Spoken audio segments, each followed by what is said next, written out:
Welcome to the Stormsurf Video Surf Forecast for the week starting Sunday, September 28th.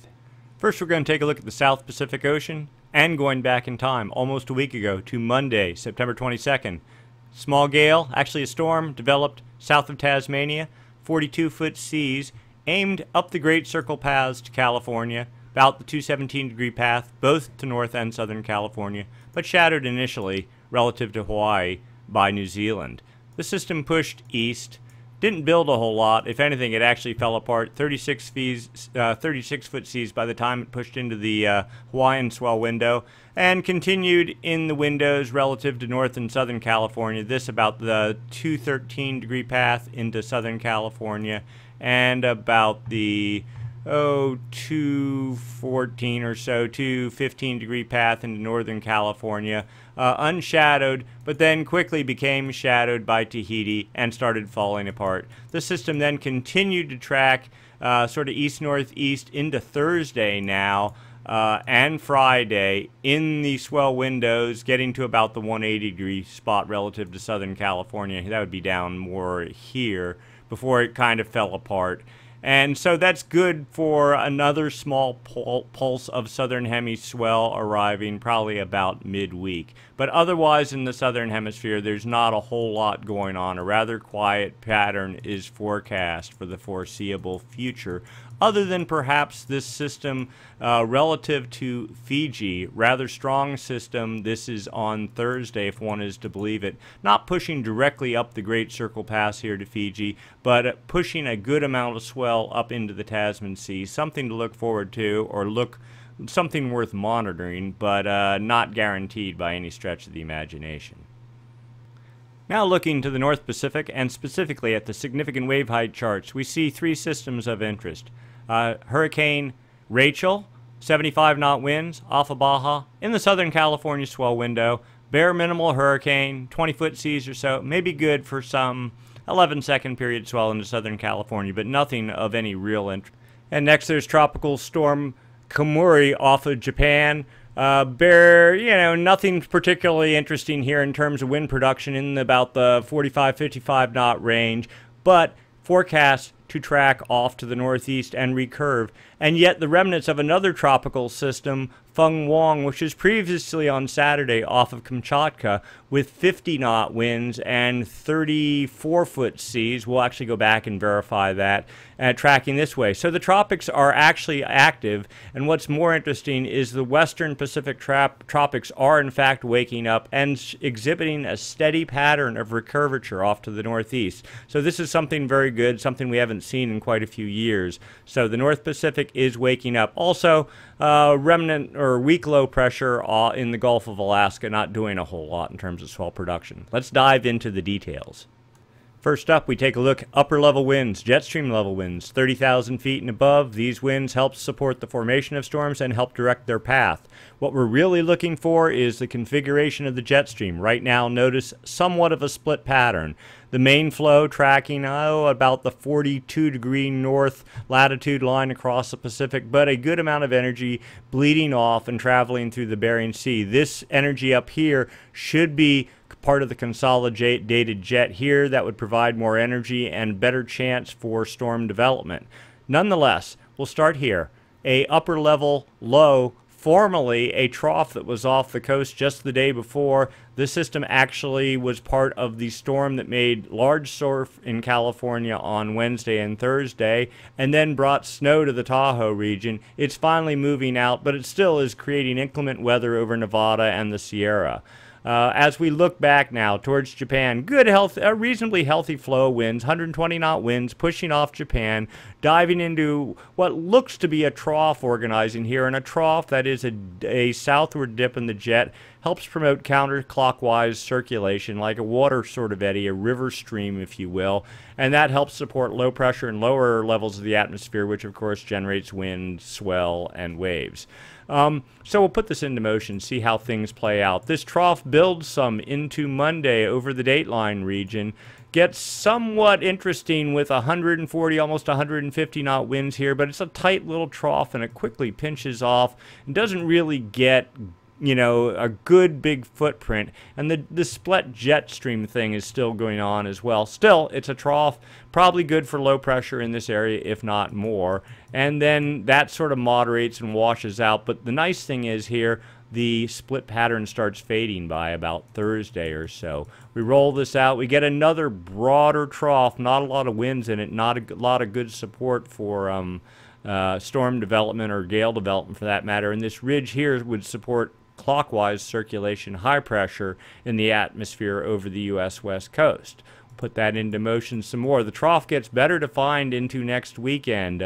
Small patch of 140 knot winds pushing into it, but it too quickly pinches off and we're out 180 hours. Not a whole lot is expected there, but this is the interesting part here. 190 knot winds starting to develop, if one is to believe the models, pushing off in northern Japan about a week out, and pretty much no split pattern going on.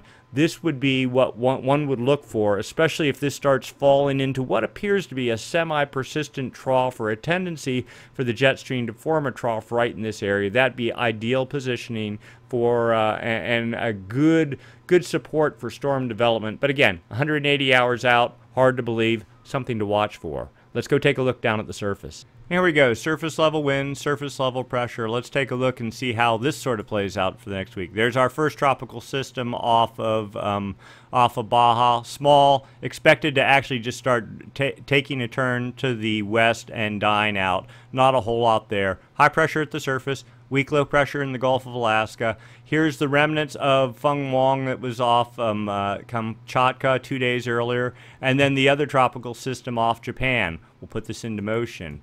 So we see this system, this is the one we're really looking at first, and see it it just fades out, but the remnants, oh, check this out. So the remnants of the tropical system here start pushing over the date line and build pretty nicely. 40 knot winds, mainly targeting Hawaii it looks like, but a certain amount to the U.S. West Coast. And then they sort of fade, they get zipped off here. Still 35 knot fetch. And yet another tropical system developing. We're out into Thursday south of Japan. We'll put this into motion. So the gale in the Gulf continues, but just not looking particularly strong in terms of swell development. But the good news is high pressure breaks up here off the California coast, which has been the pattern as of late.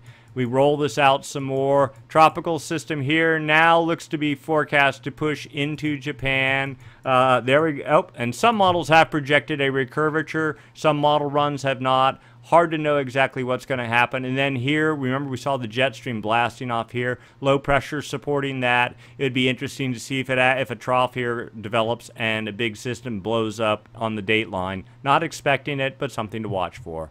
All right, let's go take a look at the wave model. So first we're going to go back in time a little bit. This is Monday night of last week.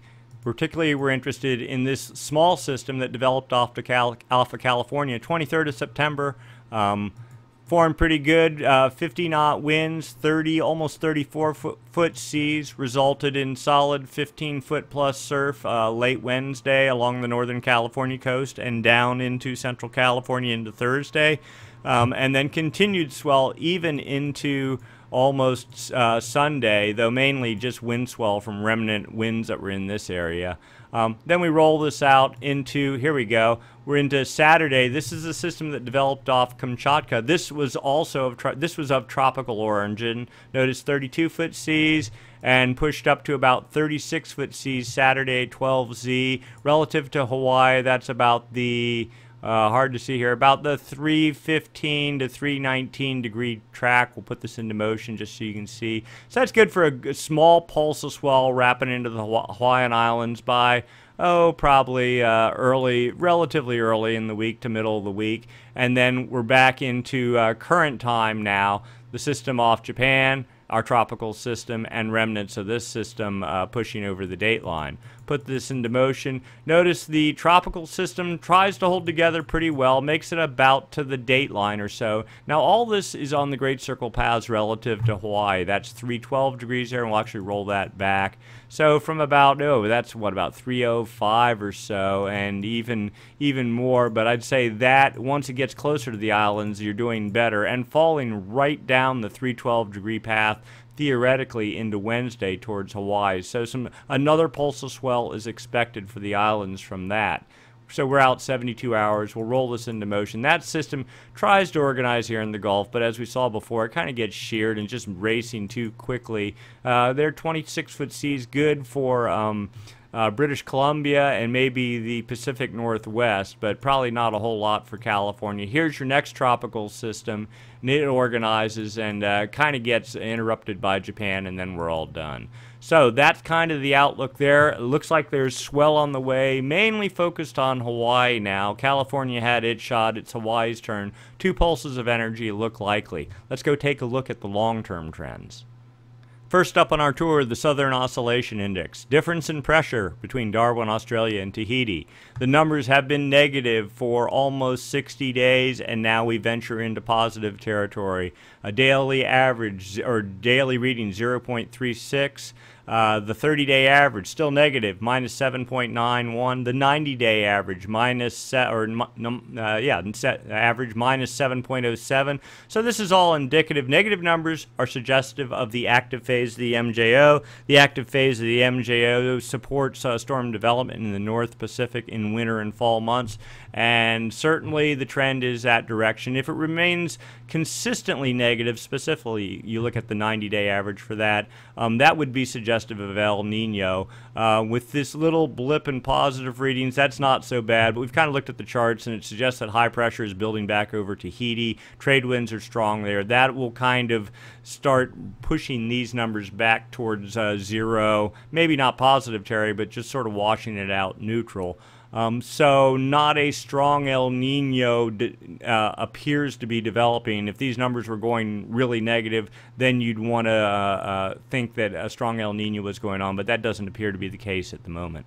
But here's the 30-day average charted over a multi-year period, and as you can see, we thought we had a little El Nino going on in the summer of 2012, but that quickly washed out. We ran into basically a La Nina conditions, positive numbers the whole way through until about January, February. Massive drop, big westerly wind bursts that supported formation of Kelvin waves. The trend radically changed. Then it kind of faded for about 2 months or so, and now we're back in this negative SOI regime, which is really good. I mean, this gives you some renewed hope that some flavor of El Nino is going on. All the other indicators, we'll just cut to it, basically say that some kind of El Nino is happening, and this is just yet another indicator along that trend. And what we're looking for is westerly winds, that is westerly anomalies, winds different or blowing from the west or more relaxed than normal. Normally there's trades, so here we go. Here's the equator, get it oriented, South America, the West Pacific, the maritime continent, and right in this area is what we call the Kelvin wave generation area. Notice this is like 00 hour absolute real winds.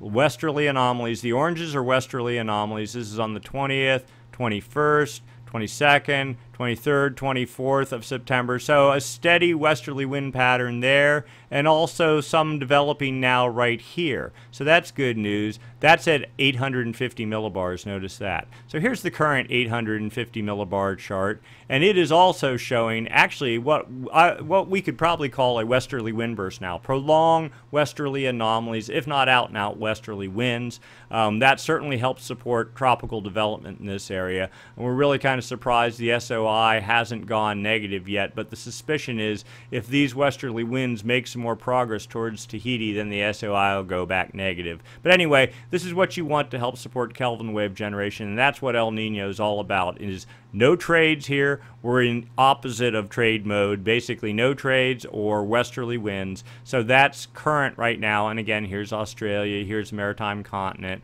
and the date line is right here. And we're looking in this area about just about a couple of degrees either side of the equator here. Then we'll go on down here, looking into the East Pacific, basically a neutral pattern, a little bit of light easterly anomalies there. Next we go a week out, and the good news is yet more westerly anomalies. Not particularly strong ones, but westerly nonetheless. A week of westerly anomalies is good enough for a westerly wind burst, and that will help yet support more Kelvin wave development. And then as we go into the East Pacific, light easterly anomalies. Interesting, we kind of got this pattern going on earlier this year where easterly anomalies in the East Pacific, westerly anomalies in the West Pacific, sort of a brick wall right around the date line between the two of them. At one point we were thinking there was a change in the Walker circulation, then that pattern sort of died out. Perhaps it is starting to redevelop again. That would be good news. And here's sort of a historical look at the models. This would be, so about right here would be the far West Pacific. The East Pacific, the Galapagos Islands, would be right here.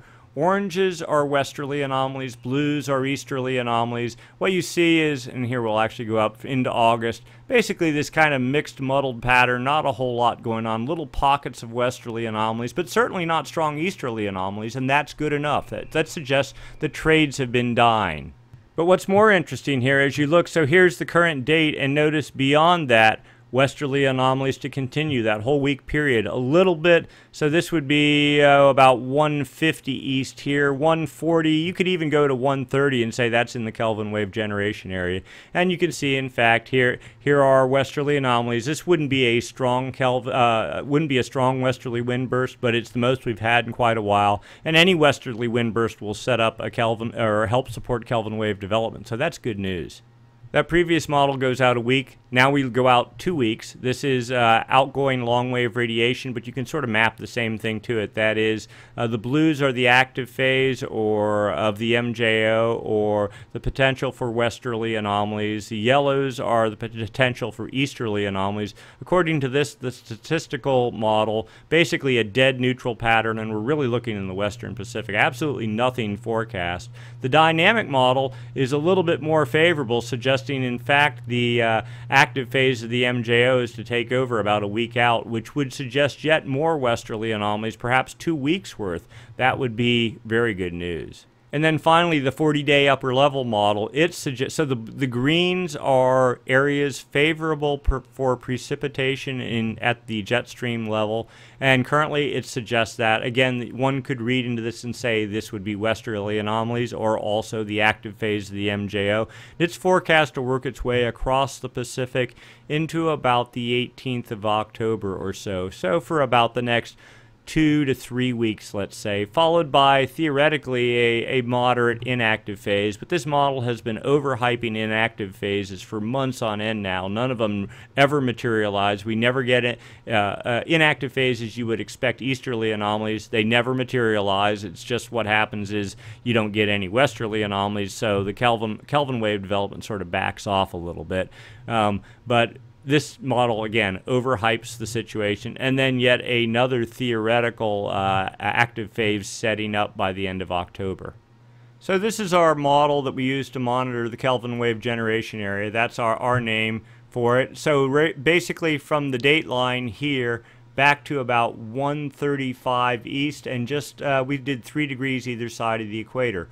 Westerly winds is what you want. What you really want to see is no trade winds. That is easterly winds. And notice here, slight westerly anomalies. Actual westerly winds in the, like 6 or 8 knot range. Not bad. And then you get north of this area and they're much stronger. They're 15 knot westerly winds associated with tropical development going on here. But all this sort of helps push warm water to the east, and that's what we're really looking for. So we put this into motion. Notice we have westerly winds here in the 8 knot range or even 10 knot range here by Monday or so. Small area. Notice no trades of any real interest. And by trades, we're talking 15 or 20 knot easterly winds. It tries to get going over here into about Tuesday, but never really happens.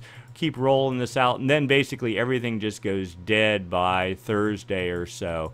Really light winds. Continues into next weekend. Trades try to get organizing here, but we're talking 10 knot. That's not even hardly trades, really. If it was 15 knot plus, we'd start getting interested. So what we're seeing is the absence of, let's say, 15 knot trades is effectively the same as westerly winds. It allows warm water in the West Pacific to start migrating east. So next we're looking at surface water temperature anomalies. That's differences from normal for this time of year. As has been the case for months now, warm anomalies here, but the main area that we're really interested in is between about 120 and 170 west and a couple degrees either side of that. So box in right here. Notice it is all warm in here too. Half a degree to almost 1 degree anomalies. This is what's known as the Nino 3.4 region. If you have warm water here over a long enough period of time, NOAA can declare it an El Nino. Certainly from our perspective and our standards, we're not necessarily looking for El Nino. We're looking for anything that will fuel or support storm development in the fall and winter months. And certainly if there's warm water, not cold water, that's good enough to fit the bill, and clearly we are there already. So this would suggest that for the coming fall and winter months, we should have at least a normal winter, if not something more than normal. The really interesting part is notice how much warmer the entire North Pacific Ocean is, way above normal. The whole basin is full of warm water, and then there's this pocket right here. This is in the Kelvin wave generation area, that thing that we looked at the chart before. You get westerly winds here. This pocket of 1+ degree anomalies will likely already start forming another Kelvin wave, and we're going to get into that in a minute. So just looking at it in a nutshell, things are great. Here's where we were at the peak. We're going back in time of when the big massive Kelvin wave hit in the end of June. And notice it was warm here. It's not a whole lot colder now, but this is back when it was. And notice in the Nino 3.4 region, looking very similar to the way things look now. Anyway, we'll put this into motion. You can see how this plays out. We went into the upwelling phase of the Kelvin wave right after that in August. Notice cool anomalies started showing up. We started getting a little bit worried, but then we realized it was only the upwelling phase of the Kelvin wave. Warm anomalies quickly filled back in, and then here we are again looking at a pretty solid warm pattern indeed. So things aren't changing a whole lot. They're just sort of solidifying where they've been and where they should be for this time of year. Here's another view, surface temperature anomalies. Here's the actual temperatures, actual winds. Notice these are easterly winds, trades, but notice the trades completely die in this region. And then here's the anomalies saying, you know, it's kind of normal. A little bit of westerly anomalies starting to show up here. Notice a pool of 1 degree above normal water temperature, half a degree or more actually in this whole area here, 1 degree here. So there's just a little gap here where it's not 0, but it's somewhere between 0 and a half a degree right here. But otherwise, pretty much warm the whole way across. It's sort of looking like a Modoki El Nino. By now, you would think you would see some pretty big warm signature if some real El Nino was forming. That does not appear to be the case. But you know what? Any kind of warming will do the trick in terms of surf and storm generation.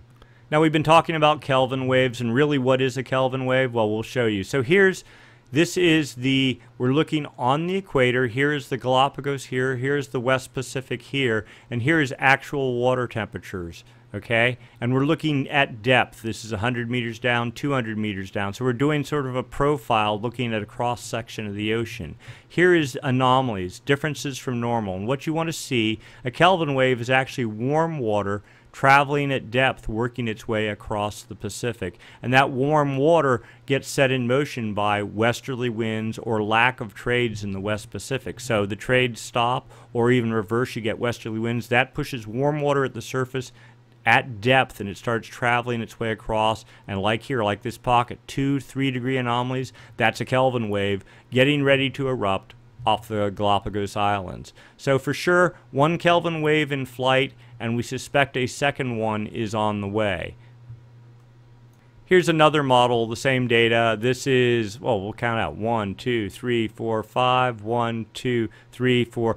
4 degree anomalies this model suggests. There's actually real data, but you know, at a minimum 3 degree anomalies working their way towards the Galapagos. They'd be right here. So the Kelvin wave hasn't quite hit. The first little bits of it are just starting to work their way in, but this should help boost up surface water temperatures around the Galapagos, and then the trades in that region will push them into the Nino 3.4 region. Notice more warm water. This is 1 degree anomalies working their way down at depth, and another big reserve down here at depth.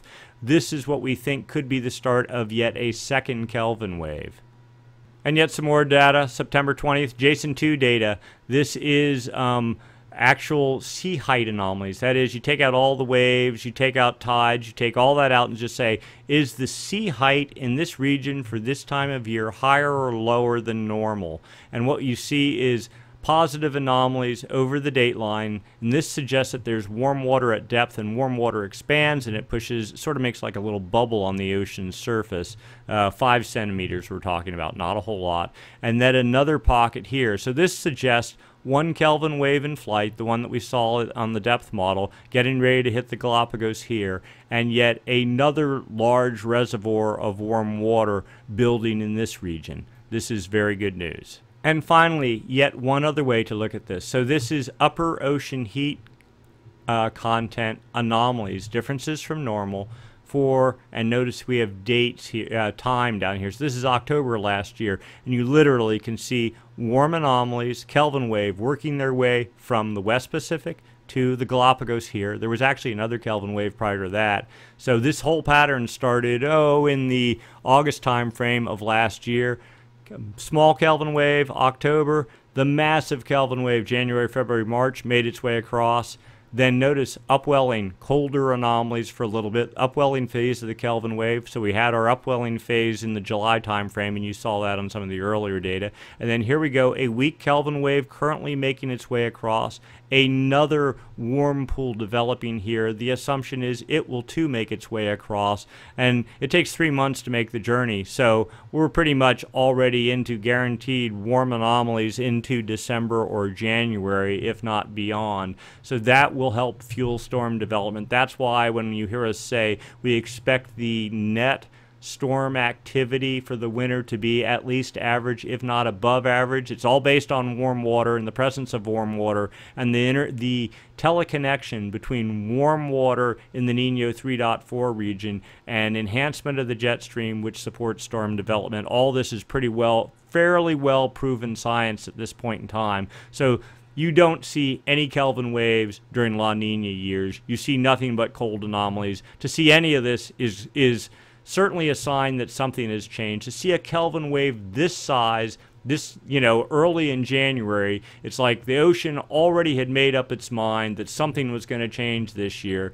and the beat just goes on. It's continued, and now we look for evidence of it in the atmosphere. That evidence, that this warm water is having some sort of an impact. Well, certainly, let's talk about some of the evidence. Hurricanes hitting Japan or hitting Hawaii, or at least coming extremely close to Hawaii, and then significant string of hurricanes off of Baja, hurricane surf into Southern California, and then finally the hurricane activity off Japan, and consistently now starting to recurve to the northeast after they pass Japan, instead of just going inland and just tracking fully to the west. No, they hit the jet stream supercharged, it grabs the storms, turns them around and directs them to the Gulf of Alaska. Then another piece of evidence, strong storm off of Northern California in September, generating solid 15 to 17 foot surf. That is exceedingly rare. And then on top of that, snow in the Sierra from the same system.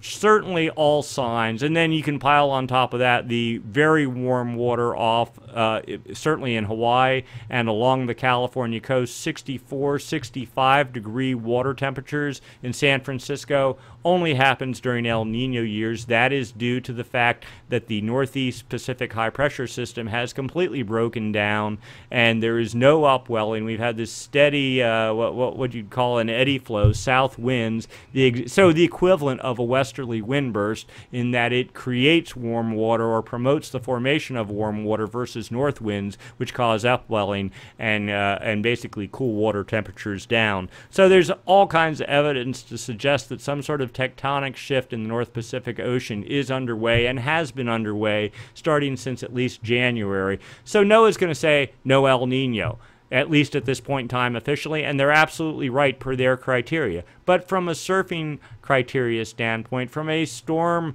and potential for winter storm production standpoint, all the evidence suggests that some sort of pattern's already in play, and that it's just going to continue unless something significant happens and just shuts off the Kelvin wave generation process. But at this point in time, that does not seem likely. And then finally, the final piece of, we won't call it evidence because it's modeled, but the forecast from the CFS V2 model for the Nino 3.4 region, water temperatures, forecast to be half a degree above normal, which basically they already are as of right now, and then forecast to go up to 1 degree anomalies and make it the whole way through the winter. No big surprise there based on what we're seeing in Kelvin, from Kelvin wave activity. That's how all this warm water is going to get into the Nino 3.4 region. But as we noticed last week, the model doesn't drop off. We get into May of next year, and we're still at about 0.08, 0.9 degrees, which maybe would suggest that this is going to turn into a multi-year event. Maybe not a big El Nino right off the beginning, and that's okay. We don't want that. We don't want piles of rain and wind and everything from a surf perspective. Maybe from a water perspective, yes, for California. But in terms of surf perspective, just this gentle nudge of continued warm water, this what they call a Madoki El Nino kind of setup, would be perfect, especially if it went for several years in a row. Really just get momentum going in the jet stream. Then you get several years of good surf, good winter surf, and summer surf as well. Once this thing gets ground in, it starts affecting the southern hemisphere as well. And then the beat just starts moving, and then you're like, the past 3 or 4 years all become a distant memory. It's been a long grind the past 3 or 4 years in terms of a surf for the Pacific Ocean, but it appears that we are finally out of that. So we've gone on a little long this week. Sorry about that. But again, so wrapping it all up real quick.